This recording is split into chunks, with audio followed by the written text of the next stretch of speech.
Welcome, and thank you for tuning in. If you enjoy this video, we invite those of you who haven't yet done so, to like, comment, share, subscribe, and click the notification icon, to be notified when the next one is uploaded. We appreciate all comments, whether positive or negative, because it is very important to ventilate both sides of any issue. All we ask is that you observe the YouTube community guidelines. We'd like to urge those of you who haven't yet done so, to sign our online petition for an inquiry into the BBC and Channel 4's coverage of Lewis Hamilton and Abu Dhabi. A link has been provided in the description. If you are on X, then please repost our tweet. Thank you. Okay peoples, in our previous video, we started addressing the comments that Toto Wolff has been making about Lewis Hamilton, while promoting the new Mercedes All Access book. As part of our prep, we listened to his high-performance podcast interview, where he was regurgitating most of his crap and was so outraged, that we have started addressing all the most striking ones for the record. Firstly, we established that Toto the narcissist was so unable to admit that Sir Lewis had ghosted him after Abu Dhabi, he started lying to give the impression that they were communicating, while he was simultaneously selling the GOAT's 8th title to Liberty Media. Now, in this video, we will address how he has stepped up his revision of F1 history to undermine the GOAT's legacy. As many of our regulars will be aware, only the most deranged of Maxipads hold the view that Silverstone 2021 was a race that Max was cheated out of, and Abu Dhabi was some sort of karma. We have provided some of their comments here for your attention, and included at Johan3182's comments about us being insane just because.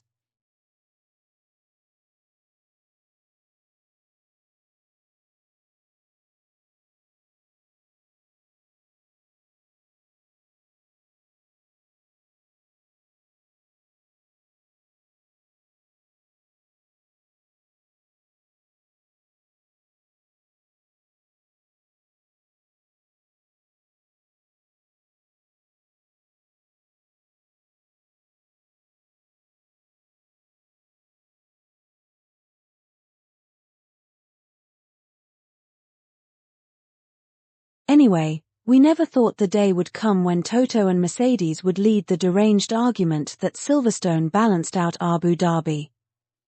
But, perhaps, this is the most striking illustration of how bitter Toto and Mercedes are about Sir Lewis's transfer to Ferrari. Not content with dropping the appeal to his 8th title, they are now revising history to gaslight the robbery. But, as is always the case, those afflicted with Lewis Hamilton derangement syndrome, LHDS, are so unhinged that they fail to see how it reflects badly on them.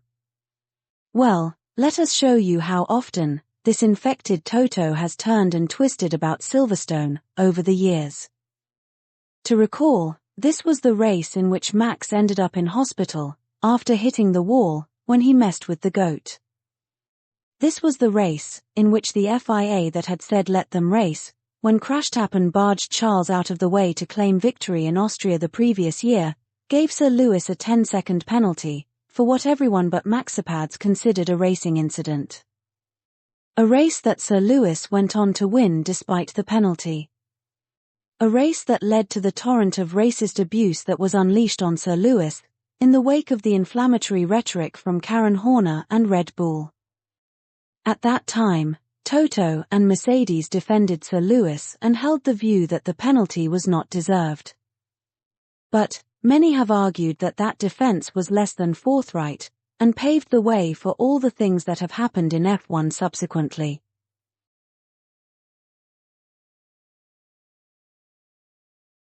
Even more have since gone on to cite the FIA's failure to properly hold Crashtappen to account for his 2021 antics against Sir Lewis, as the reason for his dastardly conduct today. Ironically, Crashtappen's rearguard, McLaren, are amongst those that have made that argument this year, as their client proceeded to smack Doris's ass at will.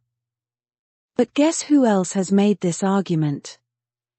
Yes, that would be the LHDS-infected Toto. Just a month before his high-performance implosion, he had claimed that Crashtappen's aggressive driving had been legitimized by the FIA's failure to penalize him in 2021. Yes folks, in just 1 month, the infected Toto had gone from criticizing Crashtappen's driving in 2021 to whitewashing it. Perhaps, in October, he was speaking in his capacity as Liberty Media's spokesreptile. We are unable to decipher on whose behalf he was speaking 2 months earlier in August, when he recalled how angry he had been about what Crashtappen had done in 2021. He did say at the time that he was thinking as a father whose son did go-karting, so unless his son has quit go-karting, why is he now condoning what had angered him so much then? Or, is it that being a narcissist, he is prepared to profit from enabling an environment that could become harmful to his son? It is significant that back in 2021, Mercedes reported that they had data that supported Sir Lewis making the move on Crashtappen.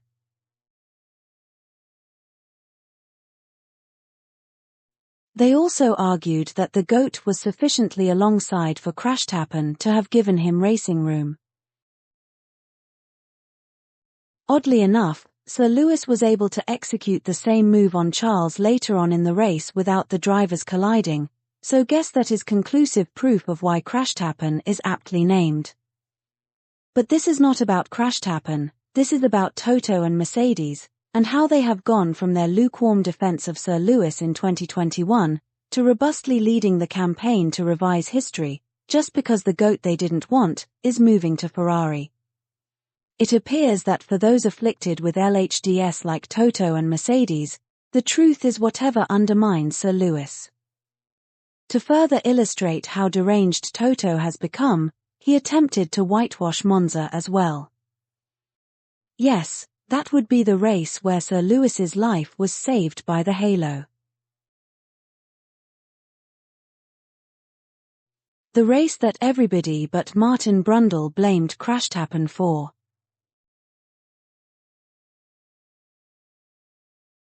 This is the race that, in defense of the twisted logic that both drivers deserved the title, Toto argued that they both lost points that they shouldn't have lost.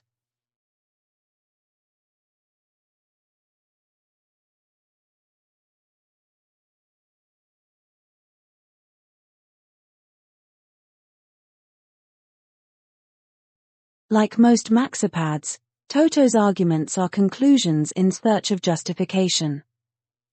The both deserved to win argument is as empty now as it was when he and his wife made them in 2021, but introducing Silverstone and Monza into the mix just goes to show that their affliction has worsened over the years. Forza Ferrari.